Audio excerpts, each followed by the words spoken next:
Rajeev G charitable trust ഭാരവാഹികള് എന്നെ ഈ ഒരു പരിപാടിയിലേക്ക് ക്ഷണിച്ച രാജീവ് ജി ചാരിറ്റബിൾ ട്രസ്റ്റിലെ എല്ലാ അംഗങ്ങളോടും അതുപോലെ തന്നെ ഈ ഒരു പരിപാടി വീക്ഷിക്കാൻ വന്ന എല്ലാ നല്ലവരായ നാട്ടുകാരോടും ഞാൻ ഹൃദയം നിറഞ്ഞ നന്ദി രേഖപ്പെടുത്തുകയാണ്.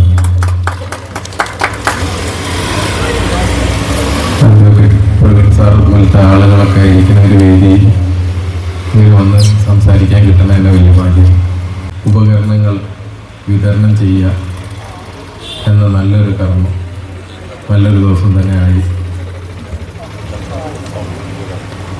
ഞാൻ സംസാരത്തിലേക്ക് വരുന്നതിന് മുമ്പ് ഒരു ചെറിയൊരു പോരായ്മ ഉള്ളത്, ഈ ചാരിറ്റബിൾ ട്രസ്റ്റ് എന്നൊക്കെ പറയുന്നത് പ്രായമുള്ള ആൾക്കാർക്കുള്ളത് മാത്രമാണെന്നാണ് ചിലർ ധരിച്ചു വെച്ചിട്ടുണ്ട്. ഞാൻ ഈ വേദിയിൽ ചെറുപ്പക്കാരെ കാണുന്നില്ല. ആകെ ഒരാളുള്ളൂ, ഞാൻ അല്ല രണ്ടാള്, ഞാനും. നമ്മള് ഈ ചെറുപ്പക്കാരെ ഇതിലേക്ക് ക്ഷണിക്കാത്തതാണോ അതോ അവരെ കൂട്ടിപ്പിടിക്കാത്തതാണോ ഒന്നും മനസ്സിലാവില്ല. പല വേദികളിലും ചെറുപ്പക്കാരുടെ അസാന്നിധ്യം ഒരു പ്രശ്നം തന്നെയാണ്. നമ്മൾ അടുത്ത തലമുറക്ക് ബാറ്റൺ കൈമാറേണ്ട ടൈമാണ്. അവരെ നിർബന്ധപൂർവം ഇങ്ങനെയുള്ള പ്രവർത്തനങ്ങളിൽ പങ്കെടുപ്പിക്കുക, പങ്കാളികളാക്കുക. ഇത് എല്ലാ നാട്ടിലും ഉള്ളതാണ്, ഇവിടെ മാത്രമല്ല എല്ലാ നാട്ടിലും ചെറുപ്പക്കാർ പിന്നോട്ടാണ്. എന്നെ സംബന്ധിച്ചിടത്തോളം എൻ്റെ പ്രവർത്തനങ്ങൾക്ക് ഒരുപാട് പിന്തുണ നൽകിയ ആളുകളാണ് നിങ്ങളൊക്കെ. നിങ്ങൾ പോലും അറിയാതെ ഒരുപാട് എന്നെ സഹായിച്ചിട്ടുണ്ട്. നിങ്ങൾക്ക് അങ്ങനെ സഹായിച്ച ആളുകളുടെ ഒരു പരിപാടിയിൽ എത്ര തിരക്കുണ്ടെങ്കിലും എത്തിപ്പെടുക എന്ന് പറയുന്നത് മനുഷ്യന് നന്ദി എന്ന സാധനമാണ്. ഞാൻ ആ നന്ദിയുള്ള കൂട്ടത്തിലാണ്. ഈ ആളുകൾ രാവും പകലും ടി വിൻ്റെ മുന്നിൽ നിന്ന് സ്വന്തം വീട്ടിലെ ഒരു അംഗത്തിന് നഷ്ടപ്പെട്ട വേദനയോട് കൂടിയിട്ട് ആ ഒരു 72 ദിവസം ഉറക്കൊഴിഞ്ഞ് ഞങ്ങളെ സഹായിച്ചത് കൊണ്ട് തിരിച്ച് നിങ്ങളെ നാട്ടിൽ ഇങ്ങനെ ഒരു നല്ലൊരു സന്ദർഭം, നല്ലൊരു പരിപാടി ഇതിൻ്റെ സംഘാടകർ കുറേ ദിവസം മുന്നേ വിളിച്ചു. ഞാൻ ഇന്നലെ ദുബായിൽ വന്നിട്ടുള്ളൂ. ഇതിൽ ഈ ഒരു പരിപാടി ഞാൻ ഈ സംഘാടകർ ചോദിച്ചു, എത്തിപ്പെടൂലേ? വാക്കാണ്, അതിനെക്കാളും വലുത് വേറെ ഒന്നുമില്ല. നിലപാടുണ്ടാവണം. ഒരു മനുഷ്യനായാൽ എപ്പോഴും ഒരു നിലപാടിൽ ഉറച്ചു നിൽക്കണം. ആ നിലപാടിന് ഒരു മാറ്റവും വരാൻ പാടില്ല. ജീവിത സാഹചര്യങ്ങൾ പല ഭാഗത്തും മാറ്റങ്ങൾ വന്നുകൊണ്ടിരിക്കും. നമ്മളെ പ്രത്യേകിച്ച് രാജീവ് ചാരിറ്റബിൾ ട്രസ്റ്റിലെ എല്ലാ അംഗങ്ങളോടും പല പ്രയാസങ്ങൾ നിങ്ങൾ ഒരു കാര്യത്തിന് ഇറങ്ങി പുറപ്പെടുമ്പോൾ നിങ്ങളെ വേട്ടയാടിക്കൊണ്ടിരിക്കും.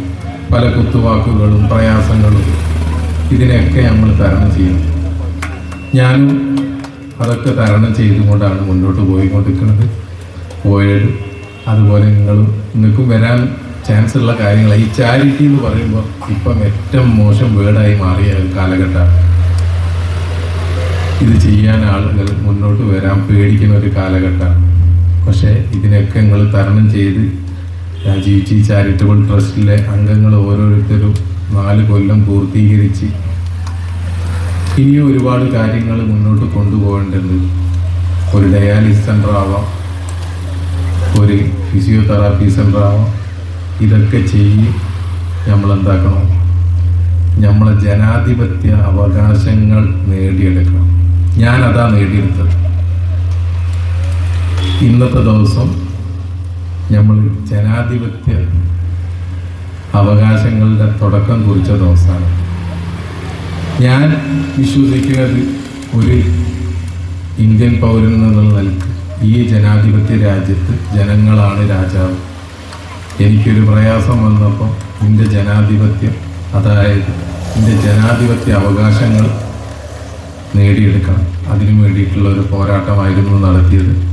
അതിൽ നമ്മൾ വിജയിച്ച്. അതുപോലെ തന്നെ നിങ്ങളും ഇന്ന് ഈ കാര്യങ്ങളൊക്കെ വരും നേതാക്കന്മാരോട് സംസാരിച്ച് നേടിയെടുക്കണം. നാട്ടിൽ ഒരുപാട് പ്രയാസങ്ങളുണ്ട്. ഡയാലിസിസ് രോഗികൾ, അങ്ങനെയുള്ള പല പല ആളുകളും പല രോഗങ്ങളായി വിഷമിക്കുന്ന പല ആളുകളെയും ഞാൻ ഇന്ന് ഈ ഒരു ശിരൂര് ദൗത്യത്തിന് ശേഷം കേരളത്തിൻ്റെ അങ്ങോളം ഇങ്ങോളം നടന്ന് വളരെ പ്രയാസപ്പെട്ട് മനുഷ്യർ ജീവിക്കുന്നുണ്ട്.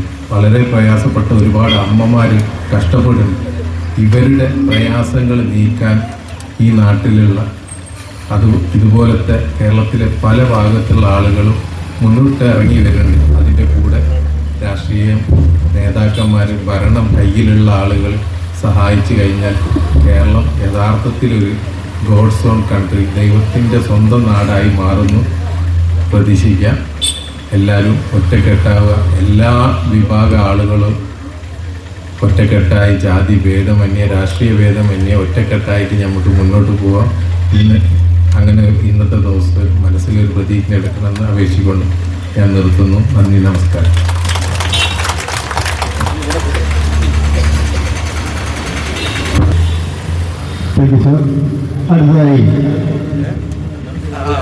ഞാൻ ചെറിയൊരു തിരക്കുണ്ടായതുകൊണ്ട് പോവുകയാണ്.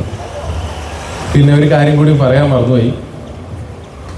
ഈ ഒരു ഉപകരണങ്ങളൊക്കെ ഭാവിയിൽ ചിലപ്പോൾ നമുക്ക് തന്നെ ഉപയോഗം വരുന്ന കാര്യമാണ്. അതുകൊണ്ട് നാട്ടിലുള്ള എല്ലാ ആളുകളും ഭാവിയിലേക്ക് എനിക്ക് തന്നെ ഉപകാരപ്പെടുമെന്ന് വിചാരിച്ചിട്ട് ഓരോരുത്തർ ഇനിയും കുറച്ചുകൂടി ഉപകരണങ്ങൾ വാങ്ങിക്കൊടുത്താൽ അത് ഈ നാടിന് ഒരു മുതൽക്കൂട്ടാവും. ബെഡൊന്നും കണ്ടില്ല, അതുകൊണ്ടാണ്. കുറച്ച് ബെഡൊക്കെ കിട്ടിയിരുന്നെങ്കിലല്ലേ. കുറച്ചുകൂടി ഉപകരണങ്ങളൊക്കെ ആവട്ടെ. കാരണം എന്ന് പറഞ്ഞു കഴിഞ്ഞാൽ രോഗികൾ അത്രയും ഉണ്ടാവും, ആവശ്യക്കാർ അത്രയും ഉണ്ടാവും. ഓക്കെ, അത് പറയണം തോന്നി. നന്ദി.